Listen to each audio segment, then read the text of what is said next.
Salut à tous, Steve, supporter of Marseille. J'espère que vous allez bien et que vous avez passé une bonne soirée hier. Soirée à suspense, soirée agitée. On a stressé et finalement on repart avec les 3 points. On va débriefer ensemble ce match. OM Strasbourg, 7ème journée de Ligue 1, victoire 3-2, c'est parti. Alors, comme d'habitude, l'ambiance, 45-47 000 supporters pour un mercredi soir. Franchement, c'est pas mal à 19h en plus. Beaucoup de gens comme moi, on travaille encore à 19h, donc tu peux pas aller au stade, ça fait chier quoi. Mais voilà. Bonne ambiance, les virages, même si c'était pas plein, même si c'était pas... Voilà, mais ça chantait. Donc ce n'est pas le nombre qui fait la qualité. De toute façon, on le voit quand nos ultras sont en déplacement. Ils sont 1000, 800, 500, on n'entend toujours que. Donc voilà, bravo à tous les supporters qui ont encouragé notre équipe hier et qui en avaient bien besoin. Avant d'attaquer le débrief de ce match, je vais revenir vite fait sur un sgeg parisien. Mais oui, tu le connais. Non, pas Sabri, pas lui là. Pas avec la tête de cheval. Hein. Son acolyte. Woody, non. AZ Toy Story. AZ Toy Story avec son gabarit frêle comme Woody. AZ Toy Story fait des vidéos sur l'OM à chaque match. Le mec, il te fait des lives de l'OM sardine party pour chaque match. J'ai envie de te dire, mais quelle vie tu as, mec. Tu sais le temps que ça nous prend, les réseaux sociaux, moi en tant que youtubeur, comme d'autres, mes collègues de l'OM ou d'autres clubs peuvent te dire ça prend du temps, mais toi en plus tu accordes du temps à faire des lives d'1h30 sur des matchs de l'OM à chaque match. Et toi et tes quelques abonnés, je vois vos commentaires, vous êtes au taquet, à chaque fois vous êtes à fond derrière l'équipe contre qui on joue, que ce soit Guingamp. Hier c'était ou Lyon, ou Strasbourg hier, ou etc. À chaque fois, vous soutenez l'équipe adverse et après, vous nous reprochez à nous de soutenir les équipes européennes qui jouent contre vous. Enfin voilà, tout ça pour dire, AZ, t'es vraiment une grosse putabeuse. T'es vraiment là, mendiant de pouces bleus. En plus, les gens, ils donnent de l'argent. Tu te fais la quête sur ta chaîne pour que les gens te fassent des dons. C'est incroyable, quoi. J'ai jamais vu une putabeuse comme toi. T'es même pas apprécié à Paris au parc. T'es wanted de parc. Il faut que tout le monde le sache. Et voilà, tu passes plus ton temps à parler de l'OM et à faire des vidéos sur l'OM que sur ton club de merde, espèce de footix, va. 2012, t'es arrivé. Tête que tchaf, là. Voilà. Allez, fini avec parenthèse. Le débrief. Enfin, Garcia modifie sa compo, part sur un 4-3-3. Mais oui, il a écouté mes conseils parce que je sais que Rudy Garcia regarde mes vidéos.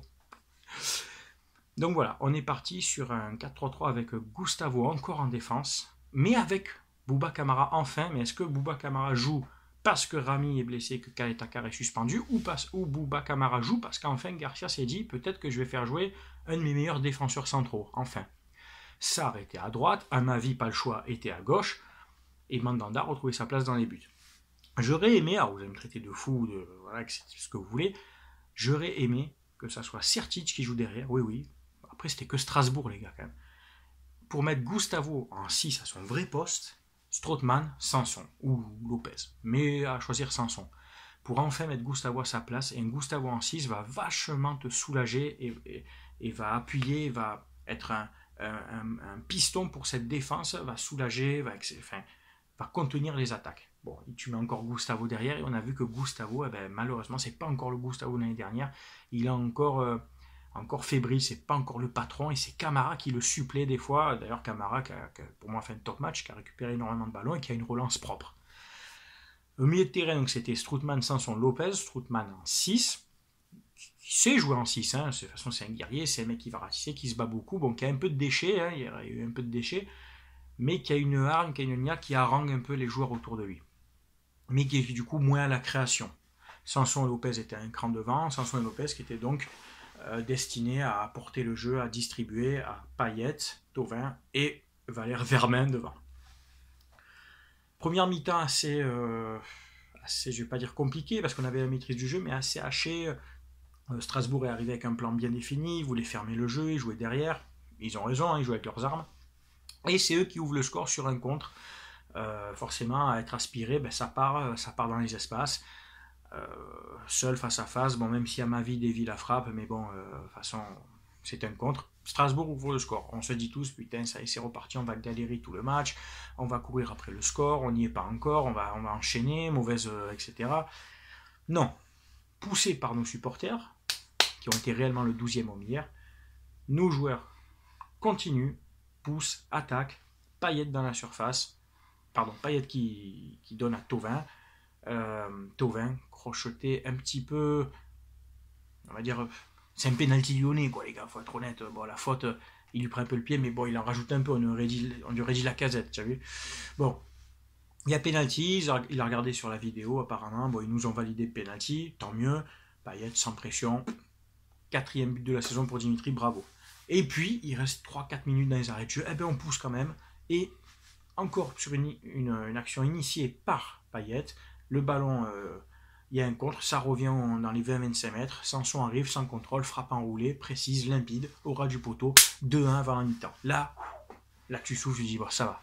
Là, maintenant, on a retourné la situation, nos joueurs ont du mental, ça fait plaisir. C'est rassurant surtout. On rentre à la mi-temps 2-1.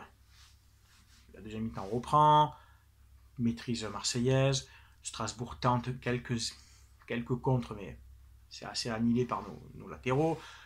Sarr qui fait un bon match, défensivement, offensivement. Amavi, encore une soirée où je trouve encore un peu juste. Et évidemment, qu'est-ce qui se passe? Amavi, le geste maladroit, enfin, tu fais une faute qui peut être lourde, enfin, si vraiment le geste est dangereux, carton rouge. C'est peut-être pas plus mal, j'ai envie de dire, parce qu'au vu de tes matchs, Jordan, c'est mieux que tu sortes. Finalement, pour ce que tu as apporté. Jordan sort, on joue à 10. Du coup, Garcia réajuste sa compo. C'est Payet qui sort, qui fait les frais de cette sanction.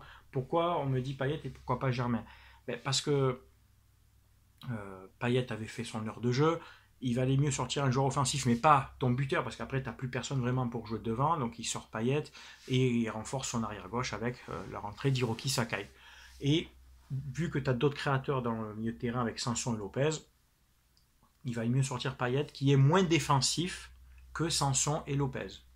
Moi, je comprends ce changement de Garcia, qui est intelligent. Un peu plus tard dans la partie, c'est Lopez qui change. Donc Garcia veut un peu équilibrer offensivement parce qu'il voit que on a les possibilités, mais on manque de joueurs après en percussion. Donc il sort Lopez, qui a fait un match assez bon, correct, qui est dans la conservation du ballon, qui essaye de distribuer, mais pas assez vers l'avant. Voilà, c'était plutôt du latéral, il s'est peu projeté, mais bon, il a fait un match correct quand même. Et donc c'est Ocampos qui rentre pour apporter de la percussion, de la vitesse et un pressing devant. Ocampos qui s'est souvent retrouvé esselé, peu de soutien. Bon, après, on joue à 10, on essayait de défendre, de ne pas prendre de compte. Mais voilà, il a emmerdé devant, il a été là pour faire chier. Franchement, sa rentrée était nécessaire et intéressante. Sertic, qui est rentré aussi à la place de Sanson, si je dis pas de bêtises, pour renforcer le milieu de terrain et aussi un peu la défense. Bon, on l'a pas trop vu, mais bon, il était là pour apporter un peu de fraîcheur, en fait. Voilà. Et puis, il se passe ce qui se passe. Forcément, on ne marque pas.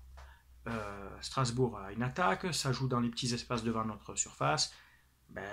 Revoyez l'action, Gustavo est un peu à l'arrêt, l'attaquant de Strasbourg rentre dans la surface, d'Acosta je crois, il a 1 mètre ou 2 de retard, il est un peu à l'arrêt, il fait une frappe pas énorme, je trouve Mandanda un peu juste sur son intervention, malgré qu'avant il fait un très bel arrêt sur une frappe lourde, bon là je le trouve un peu juste, il ferme l'angle mais bon voilà.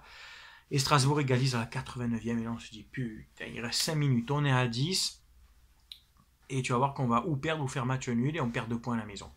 Eh ben non, c'est sans compter sur la hargne d'un Strootman qui est aux avant-postes, à l'angle de la surface, qui décale bien Hiroki Sakai qui dans le couloir gauche rentre, pénètre, résiste au retour du défenseur strasbourgeois et qui du pied gauche ajuste un centre parfait à Valère Vermain qui plat du pied, premier poteau, la reprend bien, un but de buteur, voilà, un but d'un gars qui se place bien, qui la reprend bien, et voilà, 3-2, le 12e homme était là, on récupère, on tient jusqu'à la fin, on prend les 3 points. Dans la manière, je ne suis pas emballé, je ne suis pas convaincu, malgré qu'enfin on a joué en 4-3-3, mais pas avec les joueurs à leur poste, pas avec la défense centrale que je souhaiterais, mais l'essentiel, ce sont les 3 points. On prend encore 2 buts, on en est à 13 buts en 7 matchs, c'est énorme, ça fait presque 2 buts par match quasiment. Il va falloir vraiment régler ce problème de défense, parce que des buts, on en marque par contre. On a encore mis 3 hier, on en mettait 2 à Lyon, on a mis 4 contre Guingamp, 3 à Monaco, on plante des buts, mais défensivement, le gros problème de cette équipe, il est là. Il faudrait vraiment que Gustavo retrouve sa place en 6, que Ramiro revienne rapidement jouer avec Camara ou Kaetakar, mais voilà, il faut vraiment retrouver ce lien milieu défensif, défense centrale qui fera que on sera plus costaud, je pense que ça viendra. Garcia a su se remettre en question, a réajusté sa compo, et c'est l'essentiel. Voilà, on est 3e, derrière, à égalité de points derrière Lyon, un goal à virage, à un but, quoi, donc voilà, pas d'affolement, malgré cette mauvaise semaine qu'on a passée avant, on est toujours là, et puis on va s'accrocher, et on va essayer de l'objectif de la saison, de finir sur le podium. Voilà, c'est tout les gars, je crois que j'ai rien oublié. N'hésitez pas à partager, n'hésitez pas à commenter. Vous savez, avec moi, ici, on parle foot, on est là pour débattre tactique, pour échanger, pas long, pour donner les avis, on respecte les avis de chacun. Je fais un petit bonjour à tous mes abonnés YouTube, à tous mes abonnés Facebook. Voilà, vous êtes tous les bienvenus, même les gens d'autres équipes. Vous pouvez commenter, mais dans le respect. Pas comme certains Lyonnais après mon débrief du match OL-OL, où j'avais un peu taqué en disant le FC nazi. En même temps, il y a des nazis dans tes tribunes qui sont venus me donner des leçons à moi. Alors avant de venir me donner des leçons, va régler tes problèmes d'extrême droite et de nazisme dans tes virages, et après tu viendras me reprendre à moi. Là, hein. Nettoie déjà devant ta porte, comme on dit, balaye devant ta porte, et après tu viendras me voir à moi. Voilà.